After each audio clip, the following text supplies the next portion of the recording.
welcome to this short video session on applying the principle of liking and friendliness to public relations. Now, liking and friendliness is a psychological principle that shows that if you like somebody and they look similar to yourself, they seem friendly, somebody that you think is likable, you're more likely to do business with them and be influenced by them. Now, obviously, this can be applied to public relations in many ways, but oftentimes we hear these concepts and say, oh, that's great, but then you don't have any way to really use it within your business or within PR. So basically, they provide a couple tangible, practical examples here. The first is that media professionals are hard to pitch to. They're very busy. They get pitched nonstop.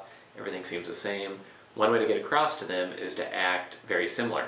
Get in their mind. Think about how limited your time is, how many emails you get, how often you get pitched on things, and get to that mindset and use similar vocabulary that they do, learn what words they use, the tone of voice they use, how fast they speak, their amount of time available, and just get into that mindset that they're in so that you act in a very similar way on the phone or in person as they do when they're just working day to day in their own business. That can help you be more effective with them, you connect with them, and build rapport much more quickly. Another tactic here of applying liking or friendliness to public relations is to basically emphasize your story within a press release. Find some way to get some hot topic or trend or some edge on some current story in the news and work in the story of your product or service or how your company or team overcomes some challenge or overcame some challenge to develop your really helpful resource. And that does a few things. It helps people connect with your personal story, and it also helps you present how your overcoming of this challenge created your product or service, which is then helpful to everybody who might want to use and consume your product or service. And this is a very practical way of providing a personable story within a press release or PR environment.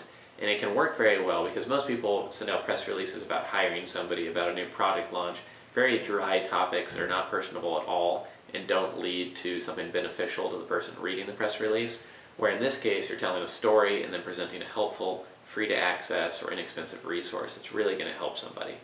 So the two tactics here that we've identified for involving or implementing and using liking and friendliness in your PR campaigns are: one, act very similar to the media professionals that are so hard to connect with, and you'll be more likely to communicate with them on their level, the way they want to be talked to. And then second, emphasize real life stories within your press releases that end with a helpful resource that's ideally free for your potential audience to access.